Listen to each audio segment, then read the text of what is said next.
You guys might be familiar from a show called Chopped on the Food Networks. You may have visited one of the restaurants where the executive chef at, including Stanton Prime in Las Vegas. And if you guys know anything about metal, well, he's also got a little, he's got a hand in that as well. And we'll talk about that this hour. Please, everyone, welcome Chris Santos. Thanks, Chris. Of course, man. It's such an honor to be the guest on your gazillionth episode. Yeah. I don't even know how many zeros that is, but it's a lot. Anyway, well, listen, man. I just want to preface it real quick for folks. So just let them know that you injured yourself in a very sexy manner. So we'll just leave it at that. But thank you again for joining us, man. You're gutting it out. And that right there is, I think, a good segue into defining you as a person and defining the fact that you have your own metal label. Tell us about this, man. Let's go right into this. Blacklight Media. Sure. So, Blacklight Media is a small little labor of love that I started with Brian Slagle from Metal Blade Records. We launched in 2018, I want to say. It's the little label that could. It's a direct imprint of Metal Blade. So it is essentially a Metal Blade label, and bands that sign to Blacklight Media are basically signing to Blacklight. Basically signing to Metal Blade. What had happened was, so I grew up. I've been a metalhead my whole life for as long as basically I can remember listening to music. And so as a teenager, I grew up in Rhode Island, Providence. Well, not even Providence, a small town outside of Providence, Rhode Island. And every Saturday I would take the bus to Providence to buy the new vinyl of the day. And the labels back then were like Combat and New Renaissance and Metal Blade, among others, and Megaforce, of course. But so it didn't take long for me to know who Brian Slagle was. I actually started a fanzine because I know he had one, and so I knew who he was when I was a teenager, and I'm 52 now. So and then of course throughout my whole adult life, I've been buying Metal Blade records and seeing him in various documentaries or reading quotes about him or whatever. And then about 10 years ago, so I happen to be pretty good friends with Kerry King, and so I was at a Slayer show in New York, and Kerry introduced me to Brian, and we became really fast friends, like kind of like that scene in Step Brothers where we're like, did we just become best friends? Like it really was like that. Right. And so he's a big wine guy, so he would come to, when he was in New York, I lived in New York at the time, he would come to my apartment. We'd go have dinner, and he'd bring a couple of nice bottles of wine with him, and then we'd go to my house. And I would turn him on to all this music that he hadn't heard before. And he started signing bands like Harm's Way and If These Trees Could Talk. And he did the Candiria reunion record because I was good friends with those guys and kind of brokered a meeting. And so after about 5 or 6 bands that Metal Blade signed, because I directly brought them to Brian was like, why don't we do a label? And I am pretty busy guy. Like I'm a partner in a very large, the largest hospitality group in the world, Tower Group Hospitality. We have over 70 locations worldwide, restaurants and nightclubs. But I also have a line of hot sauce and barbecue sauce. I have a home fitness product. I do TV. I'm working on my second cookbook, and just nonsense. So I was like, there's no way I can do this. But he just kept kind of chipping away at me and telling me that Metal Blade would do a lot of the heavy lifting, at least at first. And he wore me down, and we launched it in 2018. And it's really cool because 2 things I think are really cool about this label. One is we're all about breaking new bands, baby bands. We've had offers over the last few years from friends of ours who are getting the band back together and want to do a comeback record. And as much as I'd love to work with my friends in that capacity, that's not who we are as a label. We are strictly for baby bands to get more ears on them. It's really for me about the love of the music. I'm not trying to get rich off this at all. I've already got a career. It's really just again about getting those ears on bands that I think deserve it. And also it's a place for Metal Blade to kind of maybe go, if there's a band that is intriguing that might not fit the classic Metal Blade, like metal, like, mode. So it's worked out really well. We were up to as many as I think 13 bands at one point. We're back down to about 5 or 6 core bands that we really love. There's a lot of activity happening behind the scenes to bulk up the roster again. My role just changed in my company where I have a lot more free time to work on the label. So it's definitely going to start to grow now that I can really put my hands in it. But yeah, we've got some great bands. I have a band called Gozu from the New England, like the Boston area, who are doing fantastic stuff. They just put out a record this year that's just tremendous and getting incredible reviews. I'm very excited and proud of this band Capra that we work with out of Baton Rouge. They are about to put out their second record for us, but they just got booked to play Louder Than Life. They just got booked to play Chino's Deftones Festival, Deftones, which happened organically.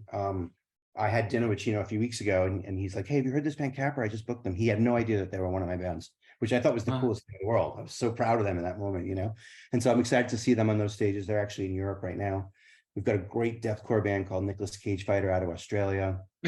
That's the best name I've ever heard. let me tell you something. They are great. They are a great band, and it is a great name, Nicolas Cage Fighter. We have a band called Raptors out of London, who are kind of like a metalcore that my good friends over at Sirius have been playing on Octane, and they're getting a lot of getting some good buzz. We have a band called War Curse, that's really kind of like a throwback thrash band, who are going to be releasing their first record with us later this year, as well as a band called Demiser, who are kind of like a death thrash band, who will also be releasing their first record with us. So there's lots of things going on. And now, like I said, that I have more time on my hands, we're going to start getting a little bit more aggressive and building the roster out, and I can be a little bit more involved on a daily basis, which I'm excited to do.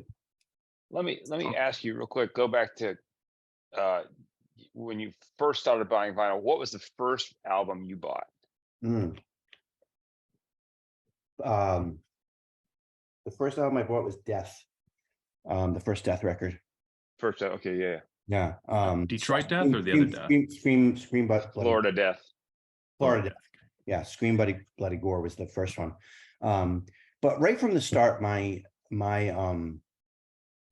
I grew up in the 80s, right? In 1985, I was 14. Like, that's like the sweet spot. So that was when hair metal was really, starting to was at its scene, or really in its prime, or getting to its prime. But that's also where like this, all this death and thrash was happening. And it was funny because I remember being in like high school or junior high, and it was like, if you liked Slayer, anyone who liked Motley Crue was, can I swear on this show and say anything I want? Fucking absolutely. Yeah. No, so it was like, if you liked Slayer and Metallica, then anyone who liked Motley Crue and Rat was a pussy, right? And if you and vice, and kind of like not really vice versa, but you got what I mean. And I never understood that. I always gravitated towards both. So I'm an equal opportunity metal lover. I love all kinds of metal. And we've even seen that on the Blacklight label. We had a band called Mother Feather that was on the label, no longer on the label, but they're like Blondie influenced, like pop rock, like with like crazy stage show. But yeah, so I grew up. Like the first show I saw was the very first show I saw was Loudness, the Japanese band Loudness. I don't know if you remember with Keel. Oh yeah. But within a very short period of time, I saw Dark Angel and Possessed. And I remember I was 13 or 14, and a big giant brawl broke out after the show was over, and I like between all these bikers, and I thought it was the coolest thing I'd ever seen in my life. That's awesome. And then not long after that, I saw Rat. This is a kind of funny Rat with special guest Bon Jovi. If you at the Providence Civic Center, like 14,000 people. When you think about how that turned out for both bands, it's really kind of crazy. Yeah. And then I just grew up at a time where, I saw King Diamond on the Abigail tour. I was like 16, but at the same time I saw Motley Crue. I just loved it all. And I loved the theatrics of it. I really got caught into the performance part of it. And I still to this day go to as many shows as I can go to. And I love live performance. I love it.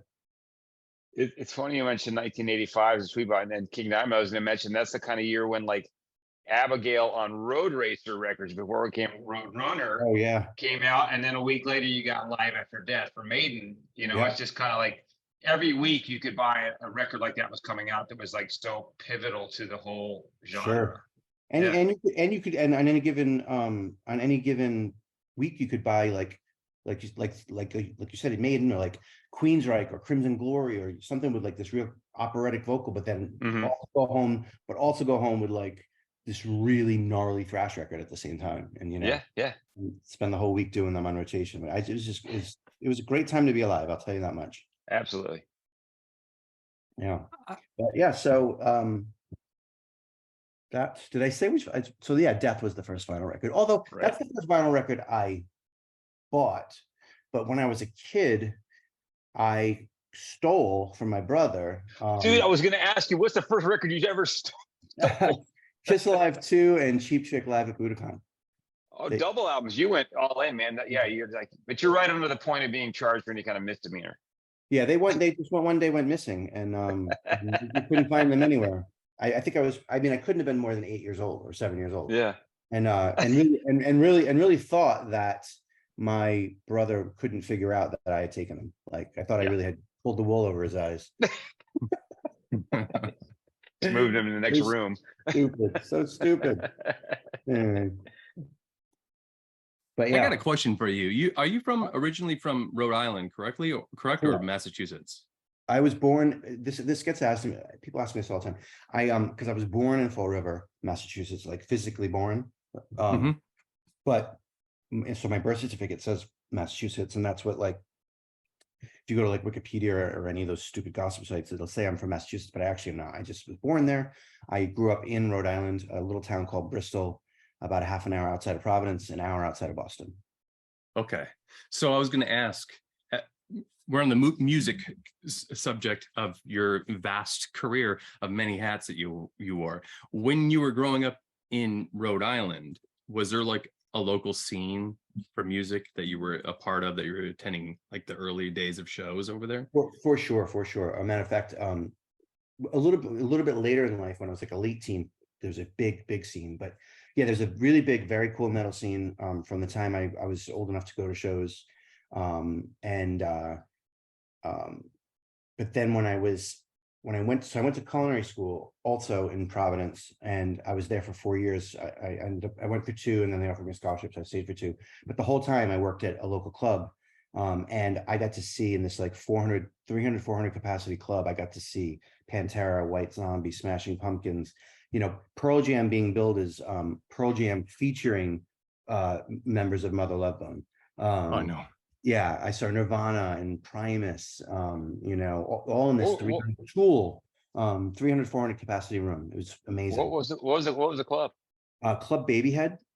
Okay. I also worked at the old living room, which was like, that's the mid 80s. I basically was like 16, and I basically cleaned up the club afterwards. I swept up I could go to the shows for free.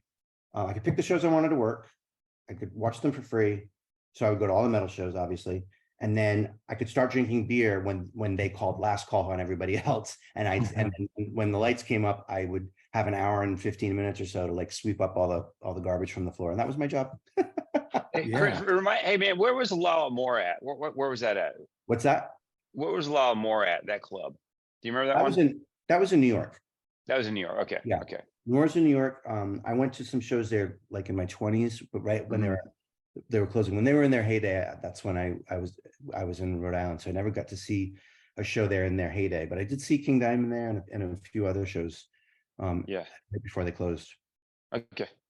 Yeah. So, gotta ask, were you ever inspired to be a musician, or could you be a musician, or was it something that was beyond you? And what led you over to go to culinary school? Yeah, no, actually, I don't know if you can see behind me. I got this sweet little. I got the brand new.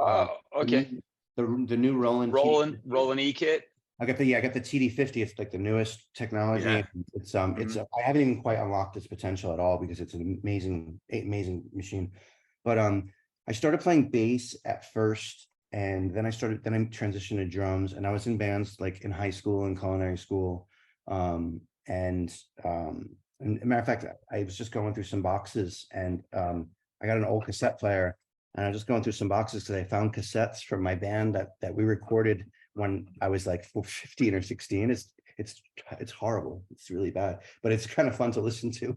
But I played drums for many years until I stopped. I got busy with life, and I was living in New York, and there's really nowhere to keep a drum kit. And I had one in a studio space, but I was never going to use it. So I played from maybe the age of 14 to about 30, 31.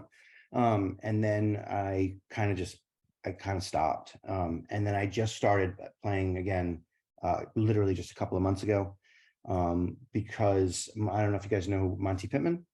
Yeah. Monty is playing with Ministry now, has played with Prong and played with Madonna for, almost 20 years. Him and I are really, really good friends. And he has been kind of like Brian Slagle. He's been poking me to pick up the sticks and, get some practice in, and let's do a project together. And same kind of thing. I was like, it's been so long and I don't have the time, And then one day it just hit me like, you only live once, and I'm 52 years old. I'm in pretty good physical shape, except for right now because I broke my ribs a couple days ago. But I'm in pretty good shape generally, and and I also have my own label, so we can just write songs and release them one at a time. Like there's no, it's like the easiest path ever, So I'm not trying to necessarily, put a band together to tour the world and become a big rock star. But I was talking to John Lamacchia, who's a guitar player in Candiria, but he also manages a bunch of bands on the side. And we were having dinner, and I was telling him that, I was talking to a couple of my friends, Tino and I bantered jokingly about him maybe guest singing on a track, but he's like, yeah, for sure. And just different various musicians that have become my friends are all like, if you do it, I will play on it. And we'll see if they actually will when the day comes. But Johnny was like, this is a real story here. Like you being this like celebrity chef and being on TV and people know you. Like, he brought up the example that when I launched the label, the PR, the press release got picked up by all, by Metal Injection and Metal Sucks and Blabbermouth and everything else, which is great. But the exclusive went to the Wall Street Journal, and that was because I have a platform on television. And so like the Wall Street Journal probably would never have written about an upstart heavy thrash label had it not been that story of its, me being, having done, some noteworthy work in the culinary space. So I kind of look at it like that if I do this band as well. Like I think I have a platform to get this project more attention than it might, and I've got a way to distribute it without having to do anything except I got to call one guy, me. So I'm gonna do it. For you. I have an idea for you, Chris. I think you should take the cassette tape. What was the name of your band on that cassette tape? That one was Tuxedo Black Charger. Okay, Another perfect good band name. So here's what we're gonna do. You need to master those tapes and then put it on your label under just a pseudo or whatever. Or even that, just say it's your newest project and see what people say. It's actually not a bad idea. Say it's the latest garage noise band. Yeah, and I have a lot of cassettes. I got a stack of them, so I got to go through them. There might be something halfway decent somewhere in there, but I haven't found it yet. So you go to culinary school and you become this obviously very well-known name in that field. What is the connection? How did you cross over or at least pollinate into music and then musicians finding you? And I just want your viewpoint on, if you go on tour nowadays, obviously there's like different kinds of diets for people, and some of the catering food is actually very good and everything like that. When did music become such a foodie thing, and vice versa? Yeah, I think it's I can only really speak to rock and metal, because that's where I kind of have a little bit of a community there where they come together. But I think over the last 6 or 7 years, maybe 10, food has become a really important part of, I think, culture in lots of different ways, not just heavy metal music or hard rock music. I think, there's a lot of people who are, especially, on the festival circuit, which I've been on the festival circuit for about 10 years in various capacities. A lot of the bands that are headlining festivals today are a bit older. The biggest bands in metal are still the Metallicas and Slipknot. You think of Slipknot is not as old of a band as Metallica, and they're not, but they've still been around for 25 years, 20 years, 25 years, 20 years. And so a lot of these guys have gotten healthier over time. They're taking their health differently than they were when they were in their 20s or 30s, let's just say. And so part of that is nutrition. And also over the last couple of years specifically, I found that a lot of bands are going vegan, in a lot of bands. And so I find myself cooking a lot of vegan food for bands when they come through the restaurants or even out on the festivals. And they appreciate it. And I've become, over the years, there's been kind of a word of mouth thing that if you're in one of the cities that I own a restaurant in and you have a day off, like, come see me and I'll take great care of you. And it kind of just started like that, like literally like that. Mm-hmm. And this is going back to probably, early 2000s. And it just became a thing, like, Avenged Sevenfold came to my restaurant, Stand Social, on their first record, and we just kept in contact. So every time they were on tour, they would, and as they got bigger, they would keep coming to my restaurants, but then they would say, oh, hey, do you know this guy? No, can I give him your information? I'd love for them to check out this restaurant. And before you know it, now we're at a point where just, many of the biggest bands and a lot of the smaller bands just know that if they're in a town and they have a day off, they'll come see me. And I always take great care of them. And I think the way to a metalhead's heart on tour is through their stomach, because they don't have to eat catering that day. And I always take it seriously and give them an over the top experience. And I also will go to whether I'm in New York or here. I have a lot of producer friends as well. So a lot of times I'll get invited into the studio to kind of just be a fly on the wall for a recording session. And I always bring an over the top lunch or dinner with me. And they appreciate it a lot. And it's just I like to give back in that way, because I get so much out of, and I've always gotten so much out of metal music. It's always been one of my two major escapes in life. So it is really like a one hand sort of grabs the other. You're in the music space because you love the music and you love cooking, right? And the musicians, obviously, everybody loves food. It's the largest Venn diagram in the world, is music and food. So it makes total sense of how they would kind of come together. You have a really cool space inside of that diagram where there isn't many people who are doing what you're doing. I mean, I was just thinking about the boxing stuff, for instance, not to switch total gears, but like that's another massive landscape. So like, I mean, Chris Santos, the name that it just kind of keeps going and going when you look at the different properties that you're involved in. What's the boxing thing all about? Well, that's the other passion project and kind of love that I have. We could talk for hours on this. I'll try to keep it quick, but I love boxing, the sport of boxing. I'm a historian. I'm kind of obsessed with the sport. I have a magazine collection that is goes back to the 19-teens, and it's very complete. So I've got literally over 10,000 boxing magazines, or I don't know the exact number, which I've spent a lot of money curating. I've got over 10,000 fights on DVD. I've got memorabilia everywhere in my house. I transformed my garage to an old school looking boxing gym with tons of really amazing memorabilia. And I boxed, but I started a little bit later than I wanted to, or in hindsight, I wish I'd started earlier, because I think I really could have been a fighter. And I've had the luxury of training. I trained in New York for 14 years at Gleason's Gym, which is famous for Muhammad Ali and Mike Tyson, amongst others. And then I stopped. Ironically enough, I had my ribs broken at the gym. And it was 2010, and I was in the gym 5 days a week. I was sparring with pro fighters. And so I had a lot of nagging injuries anyway. I was getting cortisone shots. And then I broke my rib like a week before one of my restaurants opened. And my business partner was like, dude, what are you doing? Like, we're opening in a week. He's like, you got to give the boxing a rest for a minute, until we get the restaurant. So I was like, fine. So I thought I was going to take like 3 months off from the gym. And I basically took off for 11 years. And, I gained 75 pounds over those 11 years, which sounds like a lot, but it's about 6-7 pounds a year, which is less than a pound a month. And with my profession and eating food on Food Network and stuff. But I'm back in the gym, being trained by a guy named Freddie Roach, who's a famous boxing trainer, who's known for training Manny Pacquiao his whole career, but also has trained Mike Tyson in his time and a bunch of others. And I'm actually looking to have a pro fight in January or February in Tijuana, mainly because Tijuana will license a 53-year-old guy. I was gonna say, of all insurance is different there. And so I've been on a journey. I started at 240 pounds. I'm down about 195. Trying to get down to 175 for the fight if I do it. And then the goal is to fight once, win, and then for the rest of eternity, if people look it up, I will go down as undefeated. Yeah. So, now, Chris, how tall are you?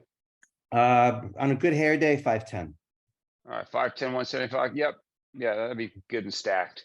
Yeah. So we're going to see how it's going well. But in September, that's when we start really like sparring and all that stuff. Well, maybe not September now because of this rib, but if they like what they see, then I'm going to go through with it. And if they don't like what they see and they say they don't think it's a good idea, then I won't do it. But I'm like I said, I've got the skills and I've got the desire. It's just a matter of if my body will hold up. So considering I can't slip on a dog toy without breaking ribs, I don't know if it's gonna happen, but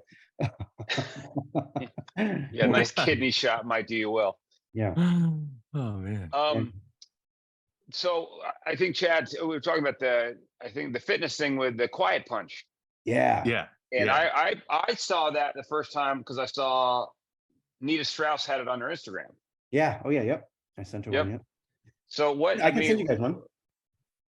I would love that, dude. I do. Yeah, that'd be awesome.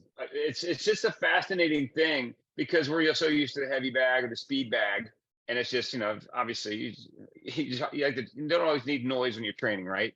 Yeah, but So you I know just what's think, cool about it? What's really cool about it is it's lightweight and portable, and we don't. yeah, I think we need to do a better job of getting this message across. But I travel with it because yeah, it doesn't, it adds 5 or 6 pounds to your luggage, but then you can put it, you can install it in 45 seconds or less in any hotel room in the world. And so that's got to be our next big like marketing thing, because it's brilliant for that. So I love figure it. if you had that and a TRX system in your bag, you're good. You got a good Yeah, portable gym there. exactly. Yep. Yeah, Yeah, awesome. I'll send you guys one for sure. Oh, that's great. Oh man, that's cool. So Oh no, go ahead, Justin. I had this. No, please. It's more of a selfish question. I'm here in Detroit. You have all of these wonderful restaurants and all of these awesome locations. Are you going to come here so we can have one of your wonderful restaurants here? So getting back to boxing for a second, I also just made my debut last year as a ringside commentator. I did a couple of shows that were broadcast on UFC Fight Pass, and the first one I did was in Detroit. Believe it or not. Okay. It was Yeah, at I know the promoters.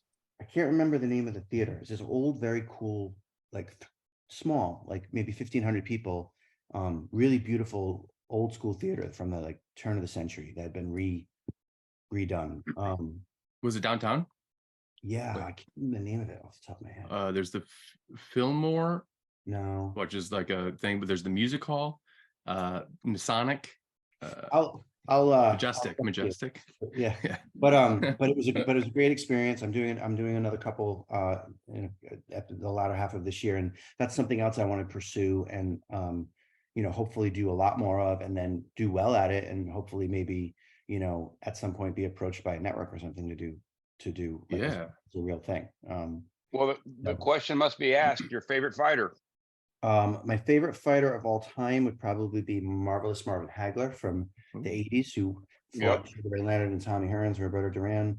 Right now, I mean, I'm a big Floyd Mayweather fan. I know a lot of people don't like him, but he's a brilliant fighter. And then just this past Saturday, a guy named Terrence Crawford was in a big fight, one of the biggest fights in the last 5-10 years, and he looked unbelievable. So I think he's my favorite current fighter. And then any current heavyweight from the time I was a kid is the heavyweights are always exciting because you're probably going to see a knockout. So I like Deontay Wilder a lot, and there's a guy named Tyson Fury who's a character. He's an English guy. Yeah, Fury's great.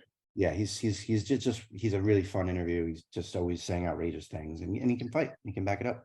Do you remember the first year, not even first year, first 4 or 5 fights that Tyson came out and he was just clad in black shorts, black shoes, no nonsense, and came out like an absolute bull? Yeah. Oh yeah. It's more than that was a great run.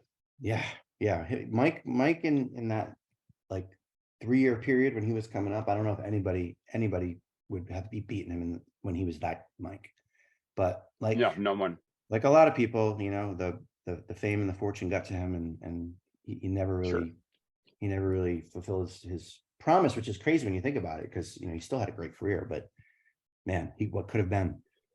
It's so funny, boxing back in the 70s. I always remember boxing like registered with a lot of people in this country when they did the Thrilla in Manila. Remember that one? Yeah, sure, of course. Yeah.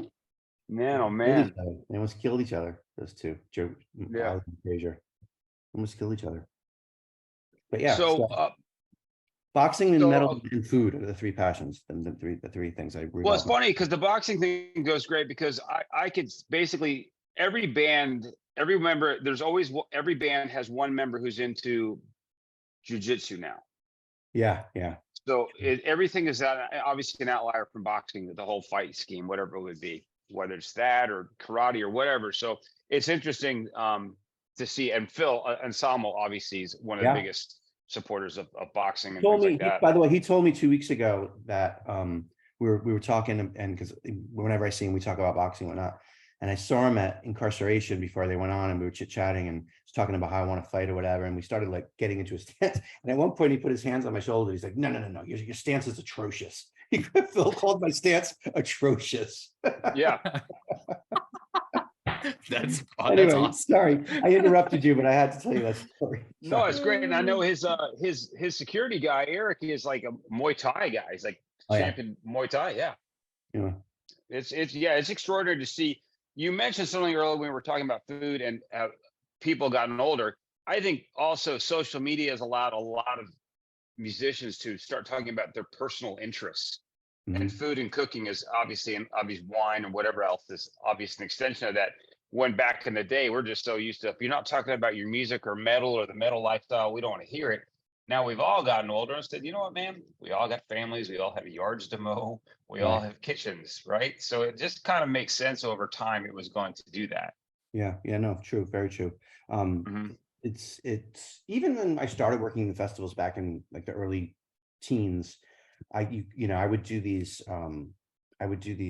like late night metal barbecues for all the bands before bus call. And at the beginning it was the Man Festival, on the first date everyone was just really psyched for like free food at midnight or whatever.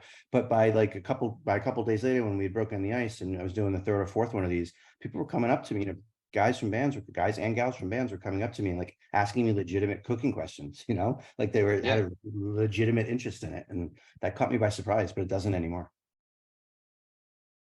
I mean, you don't even have to look at the bands. You can go into some of these arenas and venues, and like the food stands now are no longer hot dogs and nachos. They're like everything for everyone. Yeah. Sushi. Yeah. It's amazing. Yeah. Yeah. It really is.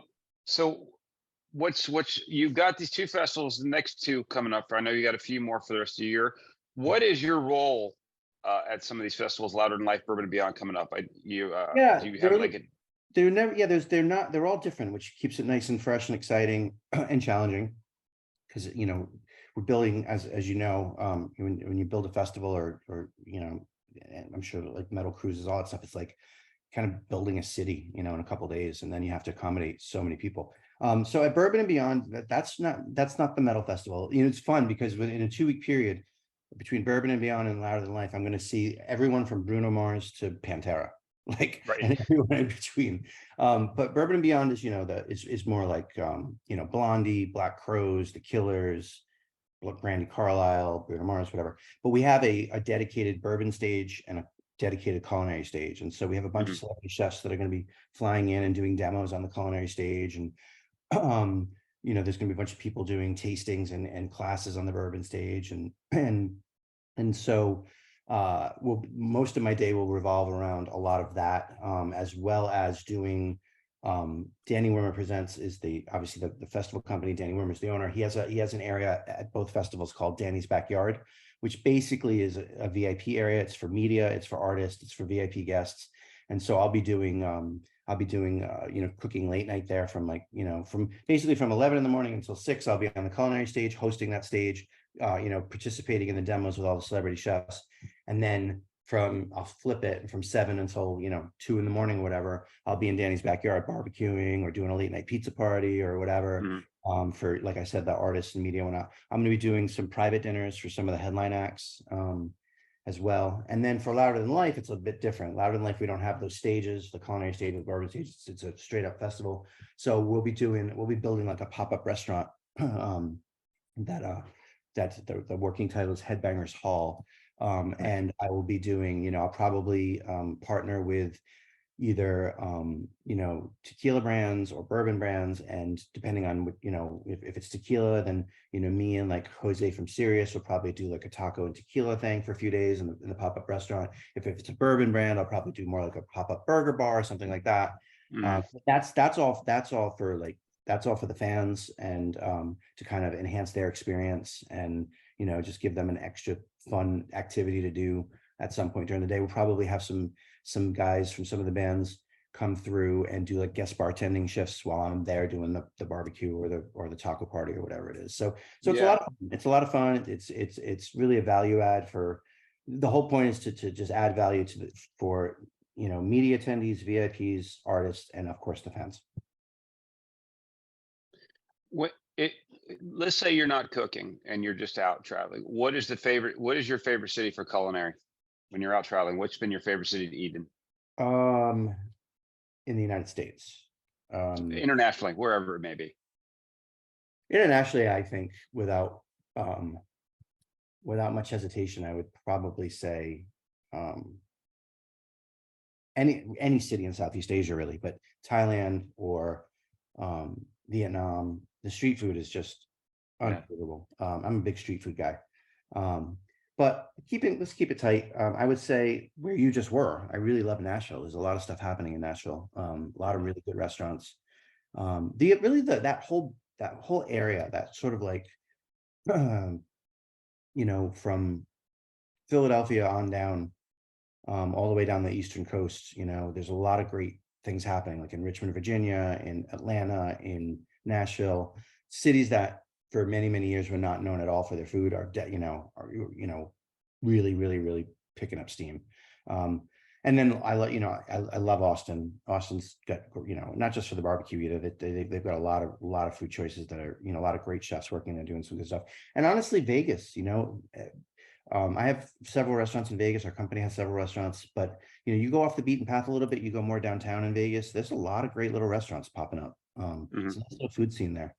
And also if you want that, like, big restaurant experience or that celebrity chef experience, there's really no better place to go than Vegas because they're everywhere, and it's just, it's when you think about, if you look at the restaurants on a page that have locations, they're famous restaurants in their own city, wherever that may be, internationally or here in the States, but then they're all located, a branch of them is all located in this one city. I mean, that's really great for visitors. I think it's really cool. So I think Vegas gets kind of underrated when people think of it as a party town, which it's obviously great for, a gambling town, which is obviously great for, but it's also a great food town.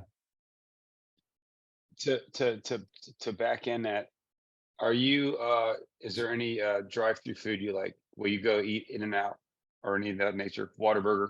I am a Five Guys guy. Okay. Yeah. I think they do a good job. I don't have any, I'm not a super fancy guy. I mean, I love high-end food and I love that experience, but I love burgers are probably my favorite thing. And I love going to explore, like, especially here in LA, because I'm fairly new here.